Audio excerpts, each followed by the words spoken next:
This week, an attempt is made at positivity in the face of terrible, terrible dad nights. One dad fights his way through a gaming convention with his family in tow, and the dads plow through the latest news. This week's Gaming Dad Victory of the Week goes to a father and son duo staying connected through gaming with GTA 5. All this and more on New Dad Gaming.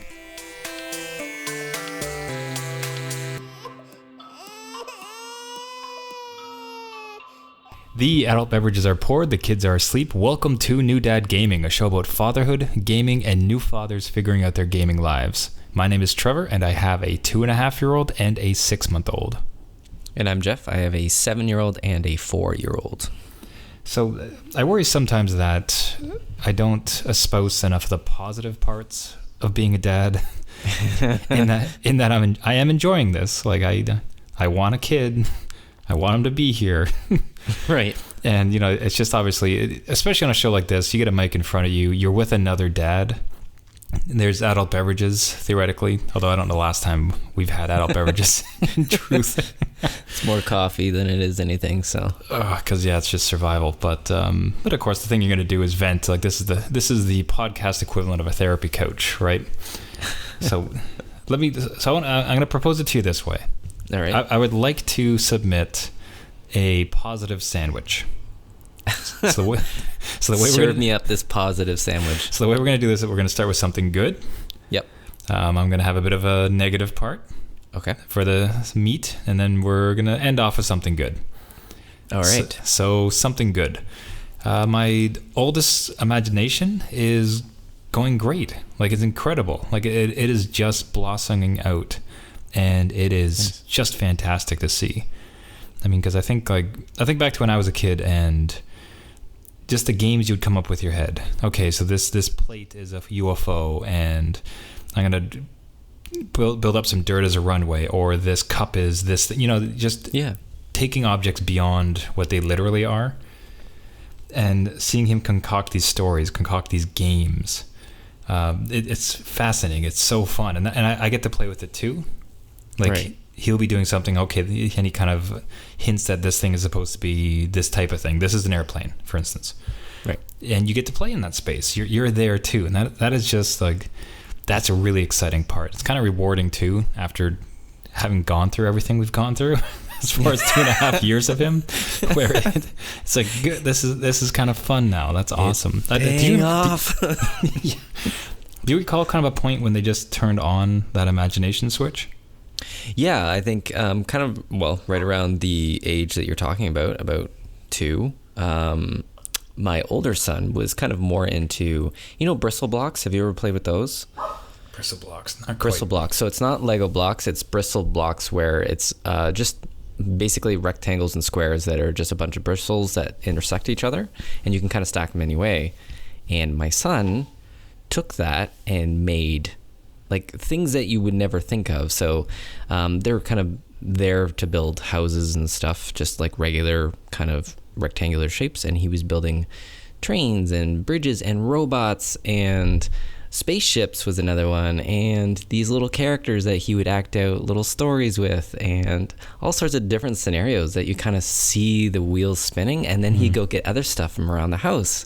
So like cereal boxes and all this other stuff that was kind of like repurposed, and it was awesome to see. Like you said, it's just, you can see the brain kind of lighting up before the world crushes his dreams, and it's really like a cool experience. And then you get to kind of partake in that and shape it and play with it and have some fun. Yeah, and that's what's kind of exciting, I think, about these sandbox games, like something like Minecraft. Like it just tapped into it, because it's not like, here is the places you can jump and where you can't jump. It is, here's 1,000 blocks made out of 1,000 items. Yeah, go do it. Do it. And no wonder it took off with kids. I mean, I'm kind of jealous that I didn't have this when I was a kid, like the type of stuff you could get into. Yeah, a lot cheaper too, right? No, like it's, when you try to build a lake with a fire-based boat floating around, it just doesn't quite work in the real world in your backyard. tends to end up in grounding. But so the positive sandwich, it's at this point, it is really awesome to see his imagination just blossom, and it's really fun and rewarding as a dad. So for a negative part, our nights are a nightmare hellscape from which no hope or happiness ever eludes. There's the other side. The night times are just utter misery by which I can never sleep and never really enjoy myself. But that imagination, though, I tell you. Yeah. Seems to just continue. So the little guy's taken a turn worse.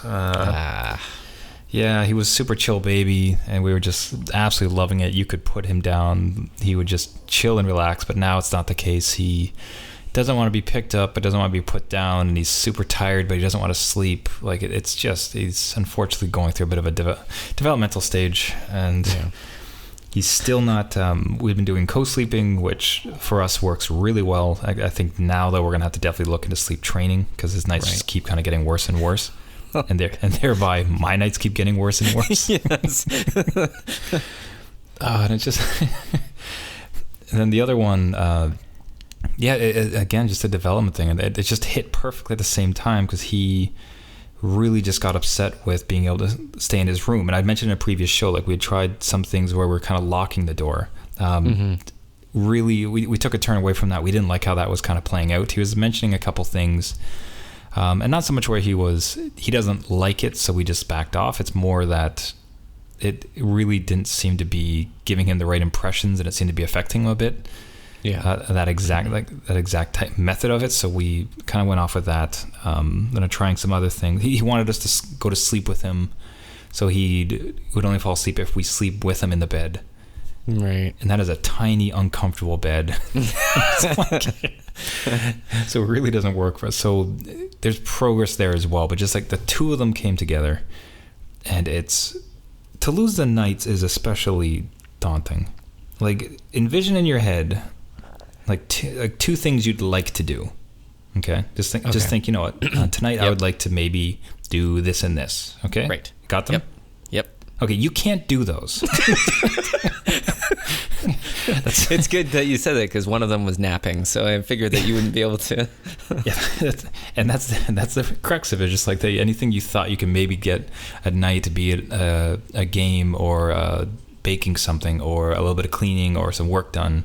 Those things you can't do because you have this like horrific like nighttime scenario. But going through a process. I think we'll get out of it, but yeah. So nightmare hellscape.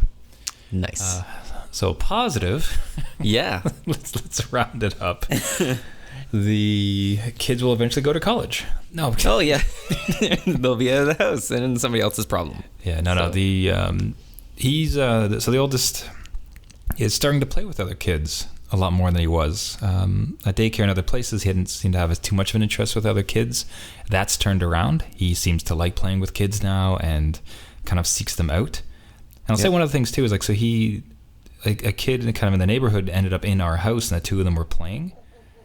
Okay. And they don't teach this in dad school, but I mean, that really seems to kind of half your work in some ways, because this other being is taking care of him, not taking care of, but he is engaging him. He's playing with him. Yeah. He's keeping him busy. He's tiring him. Like he's jamming them around. Like they're just running and like flying around. So you're sitting there nodding happily, like, oh yeah, keep running. Go. Did you do you find that with your kids, like that it's when other kids are playing with them, it kind of just takes certain burdens off of you?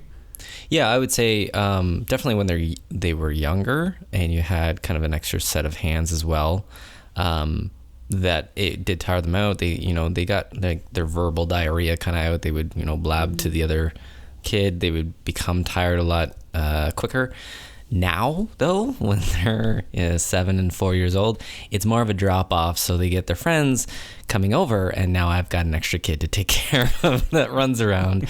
And it seems like an extra life hangs in the balance. Yeah, and it seems like they recharge now versus just depleting. So I would enjoy it. I would hold on to that for a while, and I'll meet you on the other side. We'll see where that gets up. But so there you go. Positive sandwich. Yes. Things on the whole are great. But God, I just want to go to bed. I just want to sleep, man. It's such a simple thing too. You're like, I just need some rest. That's all I want in life right now, and just to sleep, to go to bed when I want to, and to wake up when I want to. That's the crux, you know. It didn't even have to be necessarily a massive amount. Just certain agency over my own sleep would be. But yourself, how is fatherhood and gaming treating you? Well, I can rest, so I've had my sleep. Real nice. But I was tired this past weekend. The family and we decided to go to EGLX in Canada here, which is the largest video game convention in Canada, as the slogan says. And it was both exciting and stressful, I'll say. It takes place at the International Center, where it's kind of a hub of a whole bunch of events going on at once. So we decided to kind of last minute to go to this event. My wife kind of convinced me to go to something like this. I've never actually gone to a video game convention, so we decided to pack the fam and go. And usually we show up pretty early to these kind of things just to get in line, get a parking spot, get everything kind of ready and going before it gets too busy. This was last minute, like I said, so we're kind of leaving midday. We get there is no parking anywhere. Like, it is my nightmare. Like, nothing worse than not having, like, not even just a parking spot far away. Like, there is nothing. And with the events going on, you had the EGLX, which is a lot of cosplay people walking around with this kind of monster truck, Monster Energy event going on with, denim jackets and a whole skulls and crossbones stuff. You have totally completely opposite sides kind of walking around and parking. So eventually I dropped the family off the front door, as I think most dads tend to do. I'll go find a parking spot. I'll leave them kind of inside. So eventually I did find one. We got in, and man, it was a crazy experience. It was definitely big. There's lots showing. A lot of gaming companies showed up. I was surprised at how well it was kind of pulled off. And the kids just mind blown with the amount of video game screens everywhere, because they're used to, little 3DSs and, my modest TV setup.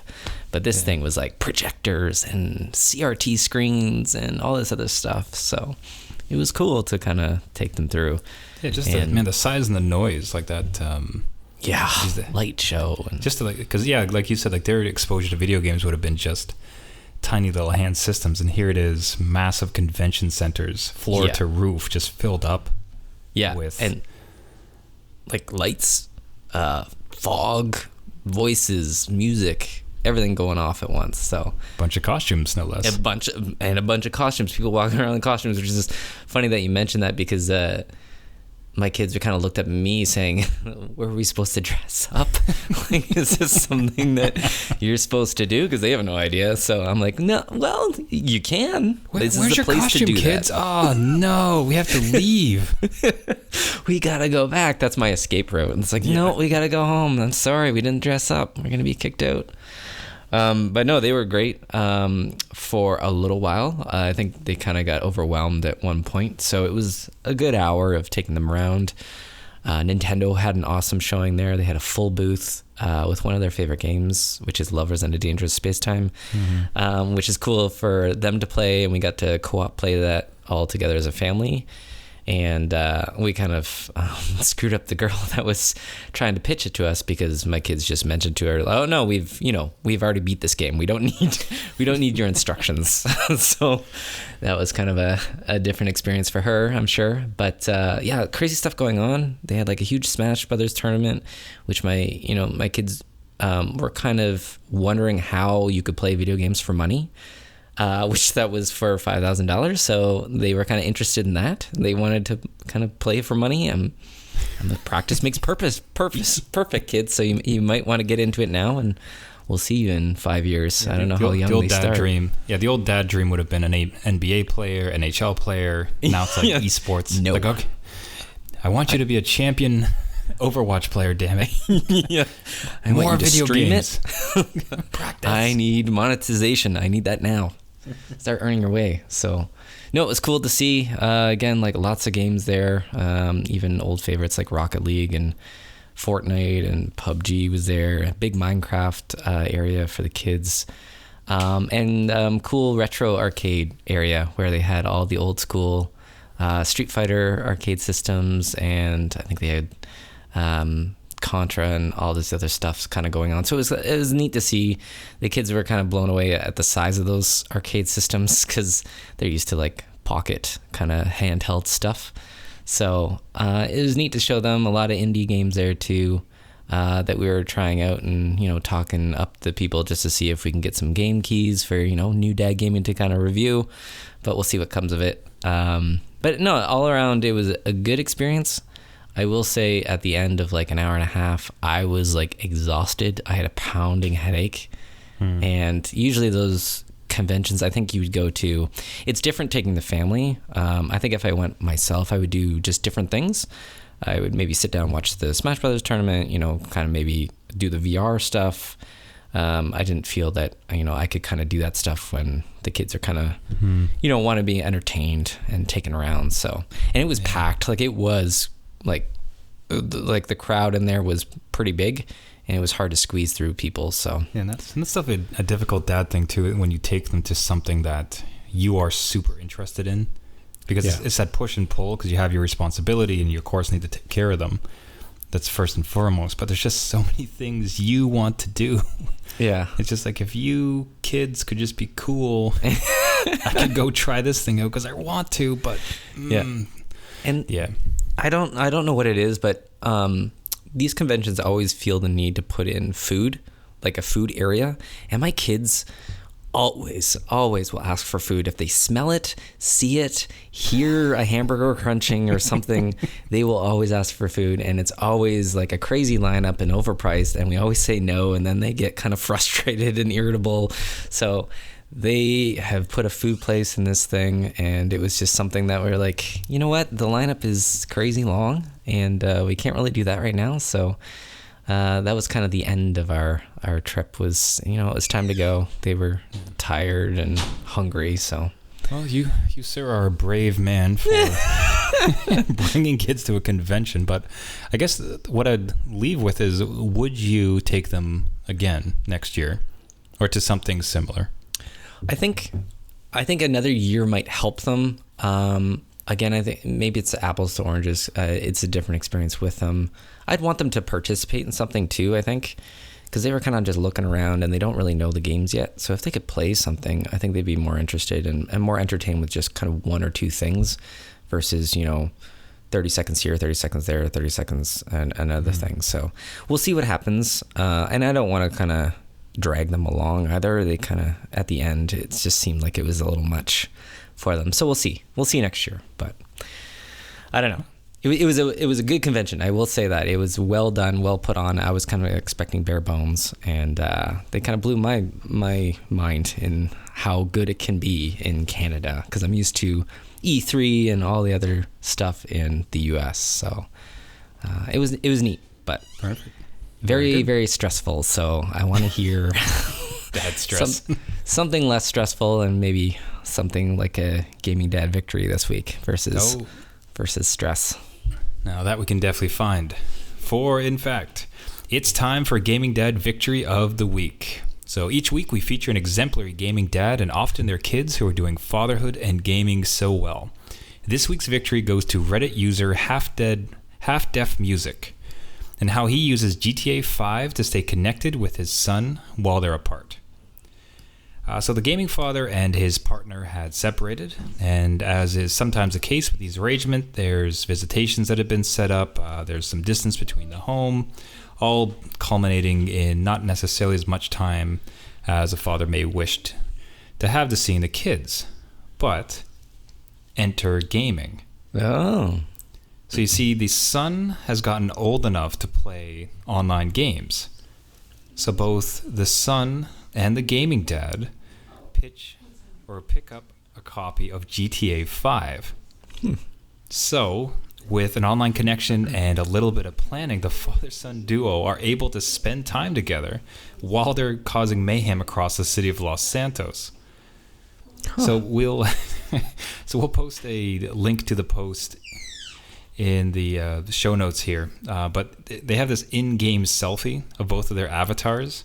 That's cool. Just looking at the camera, and there they are, father and son, being able to like romp around together and spend some time together. I think what was especially cool about this too is just so often, kind of games are remarked as being frivolous or, just mere entertainment things. And I think what's sometimes missed in that conversation is this opportunity for connection. Yep. Right? Like it transcends borders and distances and time zones, like, and everything else. And if you want to get together with somebody and do a little bit more, like, and have an experience beyond just a plain phone conversation, which is always there, like, gaming is this fantastic medium for that. Right. Yeah. And more than that too, I think what's really great about this story, it was really great to have this gaming dad post it, because separation is very much a reality of our current lives, and the thought that we can work through those things and then also find these other ways to stay connected and part of the lives of our kids, like as fathers. Yeah. Like it was fantastic to see, and I think a lot of like gaming dads can relate to that one. So that was such a great post. It was so cool to see. Yeah, I think that's something that we kind of strive to now as a gaming dad. I would hope that my kid would want to play a game with me online when he's in college, and I can just kind of hop online, see him virtually, and just kind of go around in that kind of world. That's a cool interaction. I think that's something that's different that I don't think our generation has experienced yet. So it's neat. That's a cool thought. Mm-hmm. Yeah, it's one of those two, even like out of the context, this particular context. Yeah, the thought of any of us gaming dads, when the kid does go off, if the kid likes gaming, and that's something that we share as a hobby, and the kid goes off into the broader world. I don't know about yourself, but like I'm fortunate enough that I do have a interaction with my father every now and then as far as a phone call. But imagine like if it was a weekly gaming session, like online we're gonna go game, yeah, a little bit of Call of Duty, a little bit of a racing or something, and that's what you're doing with your old man, kind of continuing on this gaming. It reminds me of a previous gaming dad victory where the son had gotten the same racing achievement as his dad. Oh right, yeah, that was a good story too. Yeah, right, and it's just that competition. It's like, okay, the kid posted this score, okay, I'm gonna try to beat it now. And it's just that. It's an opportunity to connect, man, with between father and son. It's really great. Yeah. So it's good story. So hats off to it.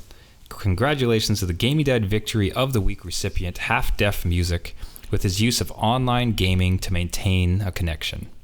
Keep on gaming.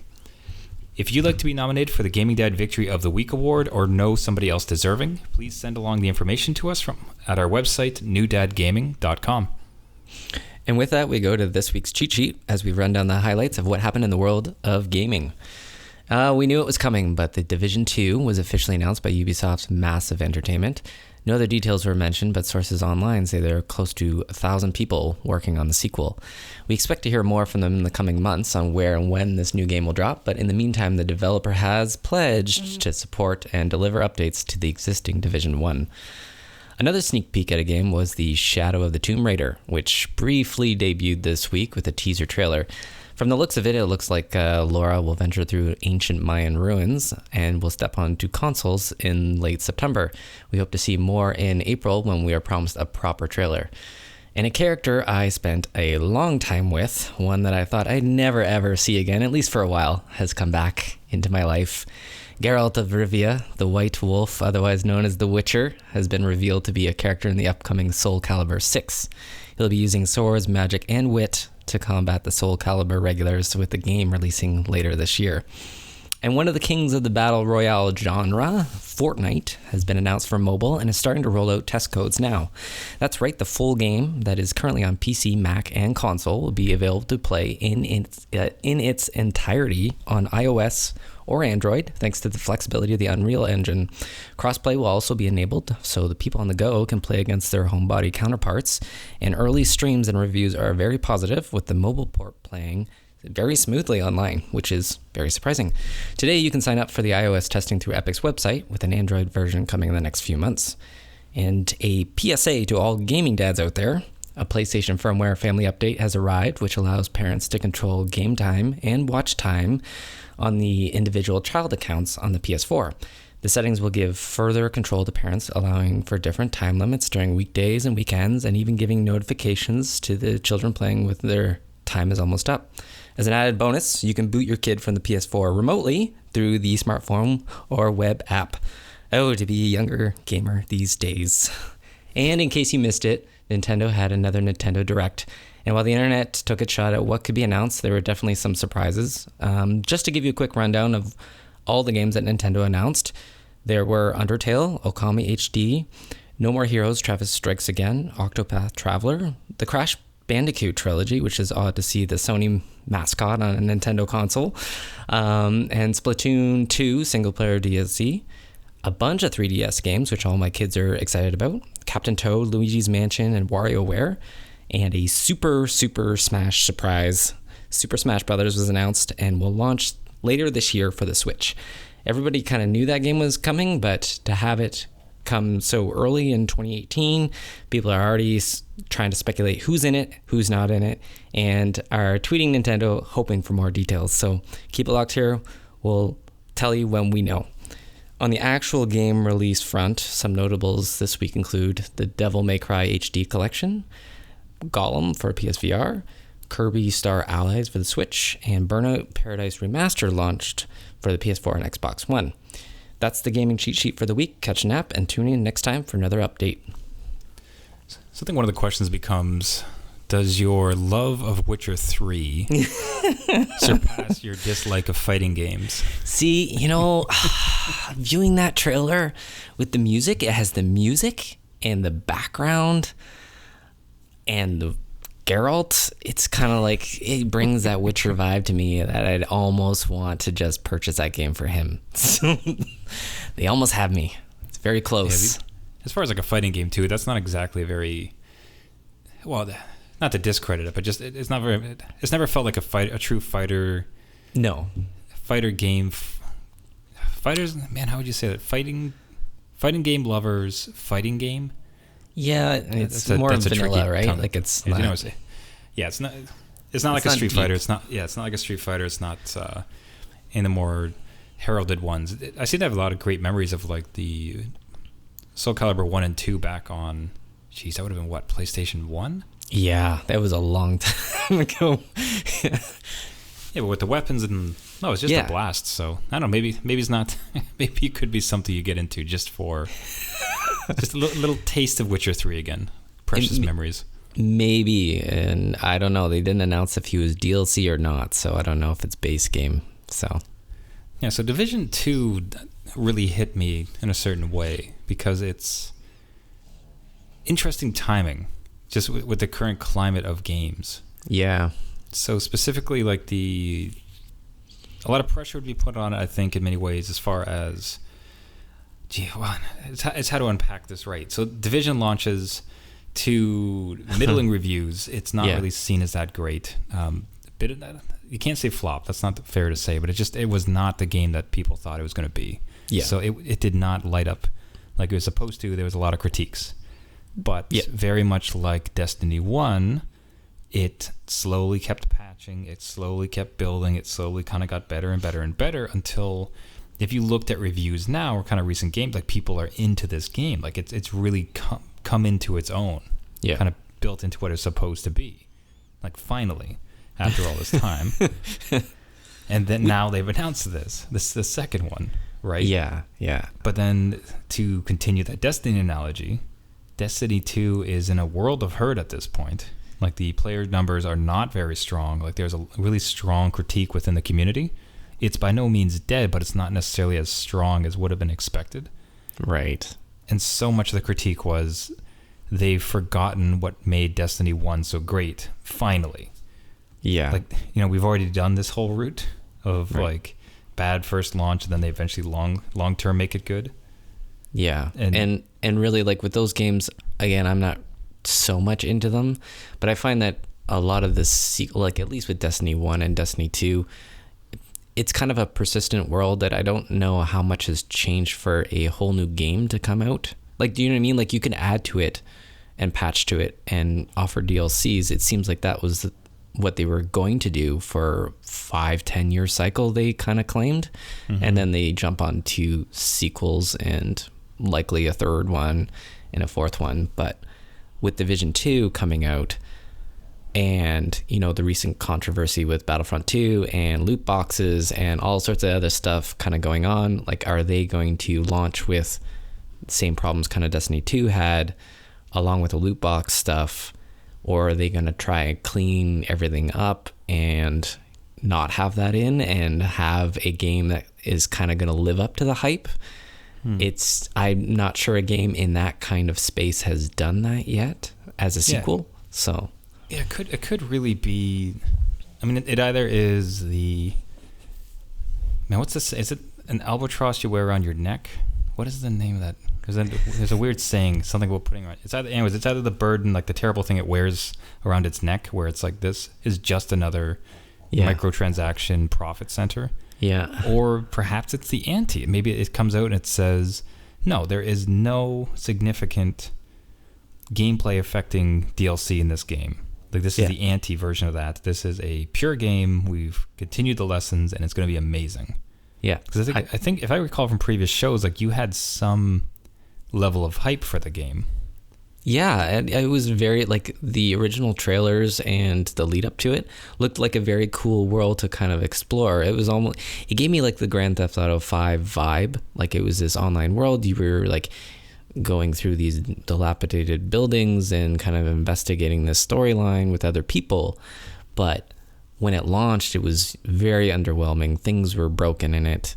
It didn't really have all the polish it had in those trailers, which, again, that's something that can come out with games. They show off something that is not built on a console or not something you'll get in the end. And it was again underwhelming, I think, and I never got into it just because of the state it was in when it launched. And then by the time they did patch it up to where it is now, where people are, were dedicated and now playing it, I've kind of moved on. So they really need to kind of hit the ground running, have everything in order, and hopefully pare back a lot of that loot box stuff. I think they'd be insane to introduce that stuff with everybody kind of having eyes on that. If they came out, like, fresh, nothing's in it, I think they would that would be a plus for them, and they'd get more people in the game and play off that, and then introduce your story DLC or whatever else you have to do to make, whatever money you were planning on making with the loot boxes. But I don't know. It's interesting that they would announce so early too, because I don't know how far off this is going to be. Like 1,000 people working on it, supposedly.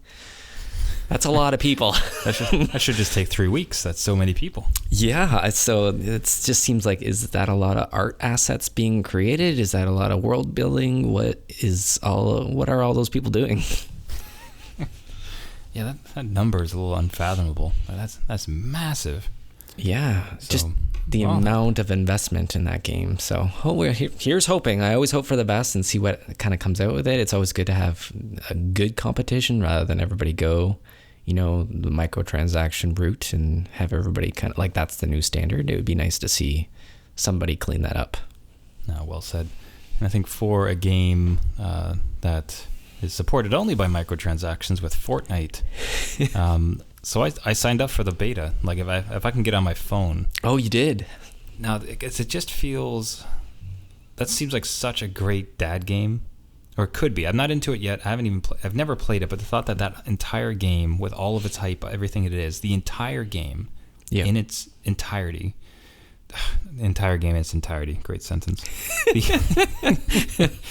The entire game will be on your phone. Yes.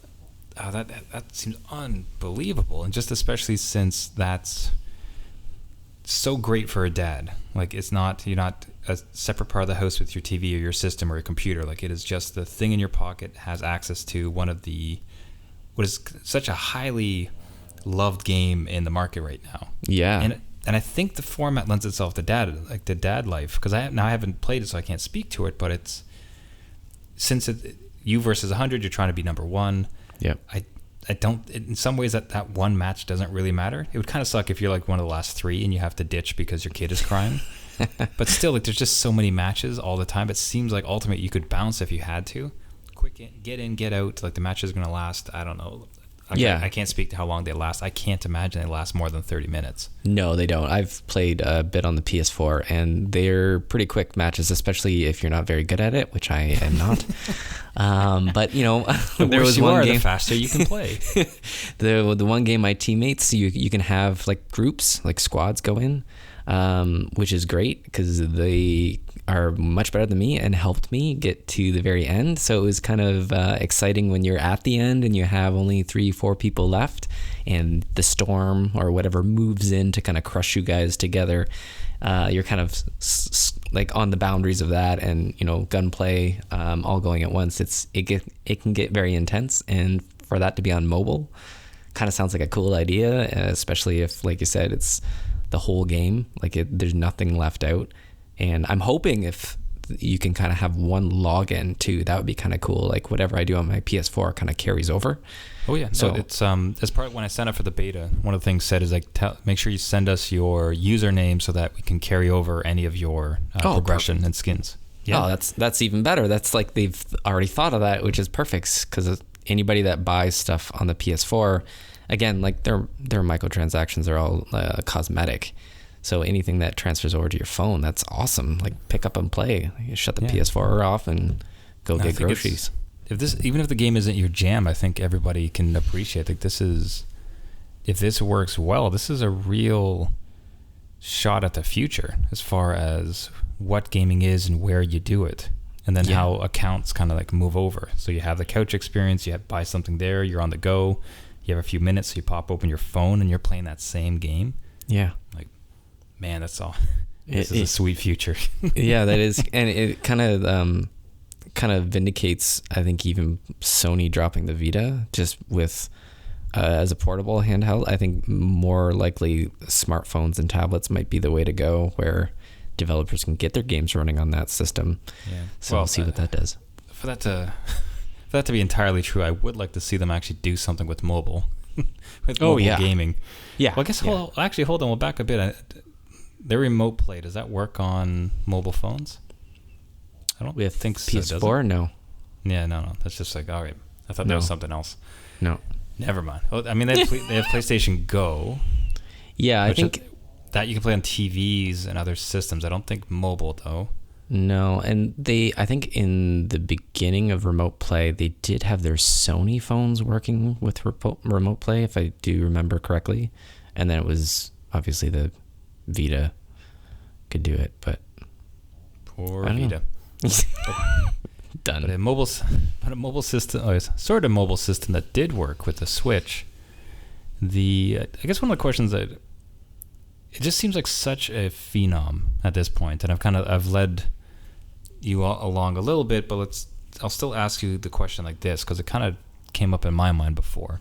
Mm-hmm. A gaming dad approaches you. Or let's say someone who aspires to be a gaming dad.